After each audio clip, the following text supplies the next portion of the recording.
So, hello everyone. Today we will be discussing a very important topic, and that is the Indo Pakistan relation for SSB, lecturate, and group discussion. So, let's get started.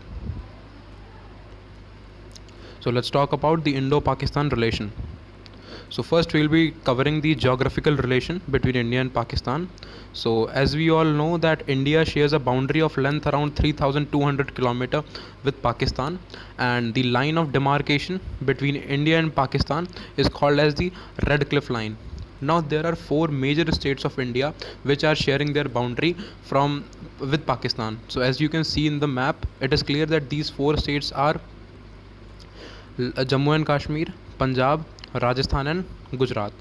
And Jammu and Kashmir is that state of India which shares the boundary of length around 1,200 kilometer, which is the highest length of the boundary with Pakistan. Now, apart from that, there are there are two ports at the Pakistan, and the name of these ports is Gadar port and the Karachi port. The Gadar port is quite closer to Rajasthan and Gujarat. Apart from that, there were many hills at the Pakistan, but the three major hills at the Pakistan is Kirthar, Namak, and Suleiman Hills. Now let's move forward to the historical relation. अब जो 1947 का year था when India got independence and the two nations came in front of the world and these were the India and Pakistan. अब जब India का disintegration हुआ तो there were many wars fought between the India and Pakistan in the year 1948, 65, 71 and 99.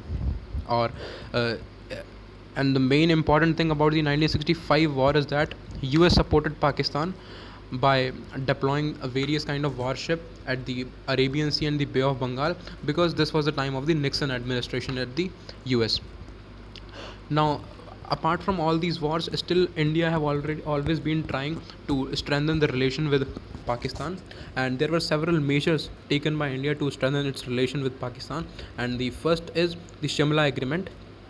So the Shimla Agreement was signed between the Prime Minister Indira Gandhi and President Zulfikar Ali Bhutto of Pakistan on 2nd July 1972.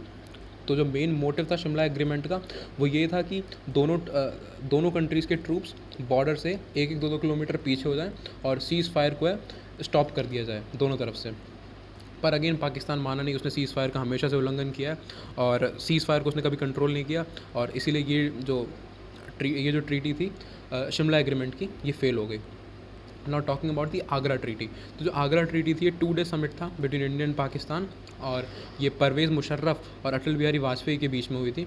तो इस meeting में जो फैसला लिया गया था वो ये था कि both the countries will be reducing their nuclear arsenals, और हम कश्मीर डिस्प्यूट को बहुत जल्दी से जल्दी सॉल्व कर रहे होंगे और क्रॉस बॉर्डर टेररिज्म को बहुत कम कर रहे होंगे. पर अगेन ये ट्रीटी साइन नहीं हो पाई थी क्योंकि इसमें जो मेन फोकस किया गया था वो रिड्यूसिंग न्यूक्लियर आर्सनल्स पे किया गया था, और इंडिया को कभी भरोसा नहीं था पाकिस्तान पे, क्योंकि Pakistan with its friend China, इन पे कभी भरोसा नहीं किया जा सकता और ये कभी भी इंडिया पे अटैक कर सकते हैं. तो इसीलिए इंडिया ने न्यूक्लियर आर्सनल्स की वजह से आगरा ट्रीटी को साइन नहीं किया. Now moving forward to the Lahore declaration. तो Lahore declaration was a bilateral agreement between India and Pakistan, और ये साइन किया गया था इन द ईयर 1999. और इस टाइम पे जो इंडिया के प्राइम मिनिस्टर थे वो थे अटल बिहारी वाजपेयी, वहीं पाकिस्तान के थे नवाज शरीफ. तो इस ट्रीटी का जो एम था वो ये था कि न्यूक्लियर आर्मामेंट्स को अवॉइड करना when there is a fight between India and Pakistan, और हेल्दी रिलेशन इस्टेब्लिश करना बिटवीन बोथ द कंट्रीज़, और हारमोनी और पीस इस्टेब्लिश करना. तो लाहौर डिक्लेरेशन काफ़ी हद तक उस टाइम पे सक्सेसफुल हुआ था. पर apart from all these agreement and treaties, हमने जो है लोगों को इमोशनली अटैच करने के लिए इंडिया और पाकिस्तान के वेरियस ट्रेन्स चलाई और बसेस चलाई, और उनमें से कुछ थी जैसे कि समझौता एक्सप्रेस, दिल्ली लाहौर बस, थार एक्सप्रेस. इनको दोनों कंट्रीज़ के बीच में इंट्रोड्यूस किया गया. तो समझौता एक्सप्रेस इंडिया से पाकिस्तान के बीच में चलती थी, और इसका मेन रीज़न ये था कि ताकि इंडिया और पाकिस्तान के लोग एक दूसरे को अच्छे से जान पाएँ. They came to know about their religion, they came to know about they will be emotionally attached with each other. पर अगेन ये सब चीज़ें फेल हो गई बिकॉज पाकिस्तान ने कभी इंटरेस्ट ही नहीं दिखाया, और हमने जितने भी हमने प्रयास किए to establish good relation with Pakistan, वो हमेशा कभी भी सक्सेस नहीं हो पाए. तो now moving towards a very important topic, that is the Indus water treaty. तो Indus water treaty Indus water की ट्रीटी है जो कि साइन की गई थी between India and Pakistan in the year 1960 in Karachi between Jawaharlal Nehru and Ayub Khan. तो बेसिकली इंदस नदी की 5 ट्रिब्यूटरी हैं and these were Jhelum, Chenab, Ravi, Beas और सतलुज। तो इंदस वाटर ट्रीटी के तहत ये बोला गया था कि जितनी भी वेस्टर्न फ्लोइंग ट्रिब्यूटरीज हैं यानी कि झेलम, चेनाब और इंदुस, उनको उनके वाटर को कंट्रोल करेगा पाकिस्तान। वहीं जो ईस्टर्न फ्लोइंग रिवर्स हैं जैसे कि ब्यास, रावी और सतलुज, उनके फ्लो को कंट्रोल कर रहा होगा इंडिया। तो इसमें जो है पाकिस्तान को बहुत ज़्यादा बेनिफिट हुआ क्योंकि Pakistan around 80% of the entire water का जो है वो मालिक हो गया था। वहीं तो इंडिया को जो वाटर सप्लाई आ रही थी वो अराउंड 20% आ रही थी केवल। अब another very major and very important and interesting as well operation, that is the operation Brasstacks. तो ऑपरेशन बैरास्टिक ये इंडियन आर्म्ड फोर्सेस की एक्सरसाइज थी जो कि हुई थी in the year 1986 in the Thar desert of Rajasthan.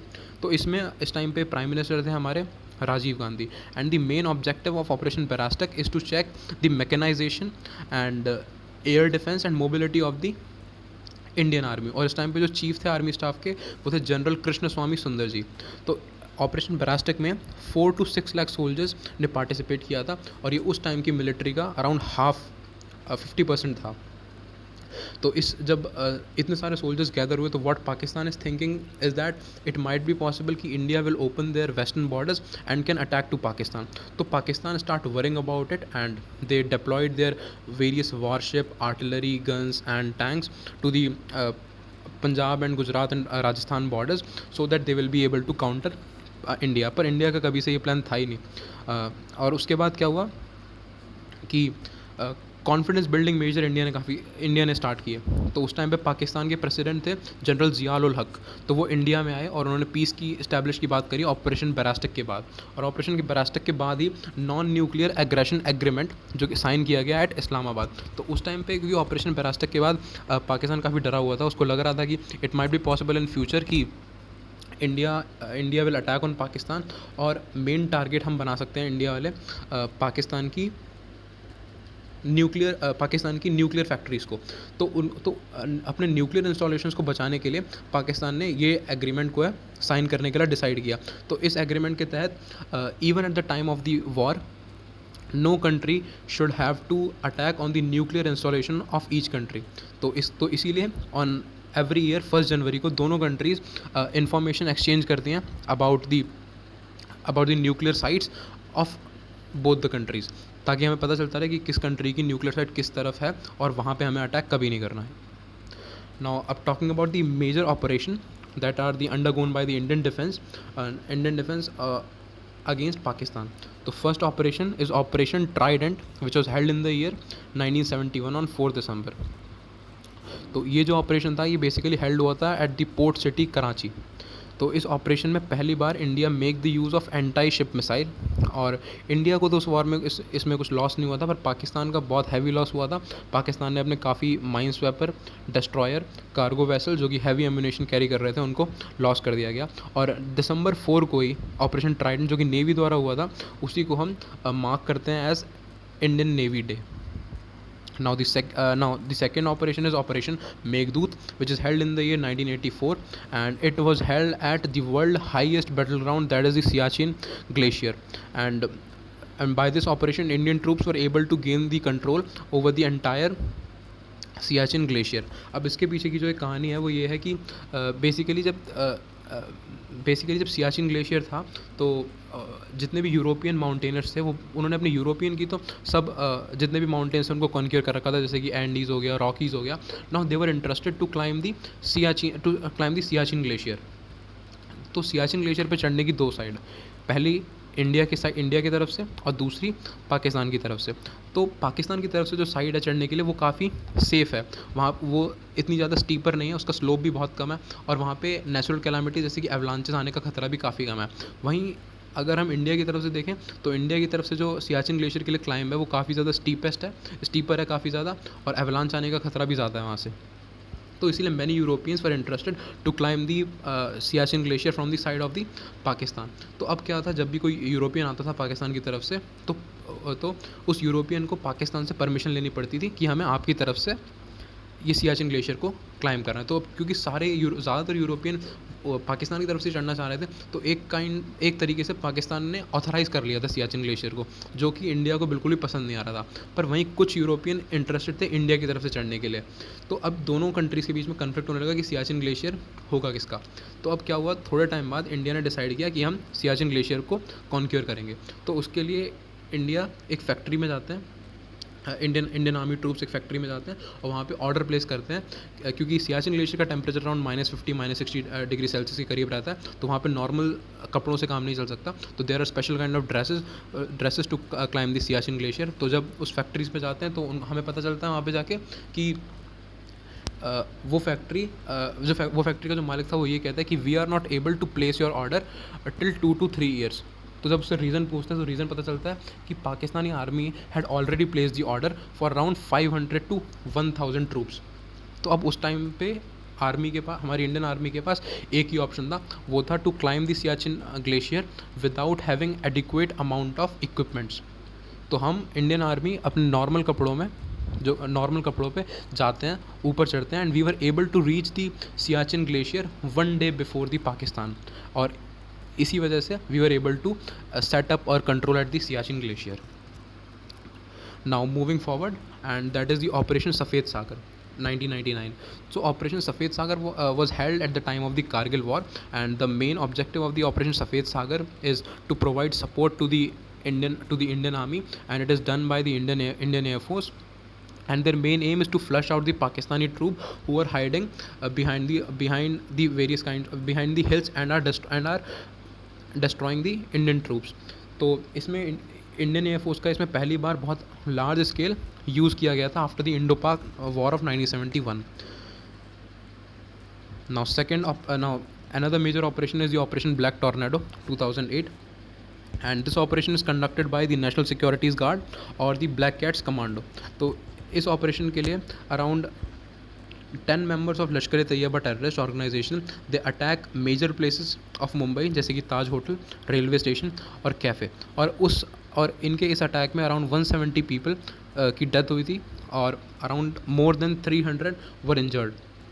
तो इसमें नेशनल सिक्योरिटीज़ गार्ड आके इन्होंने पूरा मिशन को कंट्रोल किया, और जो 10 लश्कर तैयबा के जो आतंकी थे इनको मारा गया, और वहीं एक आतंकी को जिंदा भी पकड़ा गया जिसका नाम था कसाब, अजमल कसाब. और इसमें इंडिया की केवल एक इसमें इंडिया के एनएसजी की केवल एक कैजुअलिटी हुई, और वो थी major Sandeep Unni Krishnan. And I will be thankful to major Sandeep Krishnan for his such bravery and martyrdom. Now let's move forward to the periodic terror attacks done by the Pakistan on India. So the Indian Parliamentary Act, which was held in the year 2001, Mumbai attack 2008, Uri attack, we all have seen the movie, 2016, Pulwama attack 2019 by Jaish-e-Mohammed. Now talking about what India is taking action against Pakistan. तो एक list होती है जिसका नाम होता है most favoured nation की list. तो उसमें Pakistan earlier was in the list of the India of most favoured nation. तो इस टाइम पे इंडिया ने पाकिस्तान को मोस्ट फेवर्ड नेशन की लिस्ट से हटा दिया गया, और हमने इंडस वाटर ट्रीटी के तहत जो वाटर सप्लाई था वो भी थोड़ा कम कर दिया पाकिस्तान को. And we have also undertaken the surgical strike 2.0, जिसको बालाकोट स्ट्राइक भी कहा जाता है और ऑपरेशन बंदर भी कहा जाता है. Now, apart from this, many countries were supporting India in the various international forums, and these countries are the USA, France, Russia, New Zealand, and many other countries were against the terrorism, and they wanted Pakistan to stop the terrorism.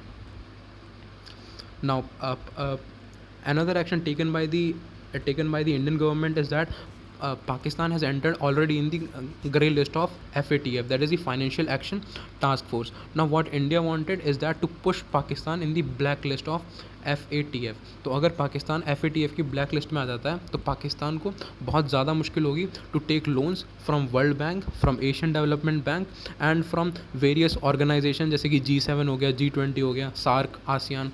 तो इन सबसे पाकिस्तान को काफ़ी दिक्कत होगी to take loan. और पाकिस्तान की क्योंकि अभी GDP वैसे ही बहुत ज़्यादा डाउन है, तो अगर पाकिस्तान ब्लैक लिस्ट में आ जाता है तो Pakistan will suffer a lot. Now at last conclusion पे आते हैं. तो कंक्लूजन तो यही है कि no nation can be develop without the peace among the neighbourhood.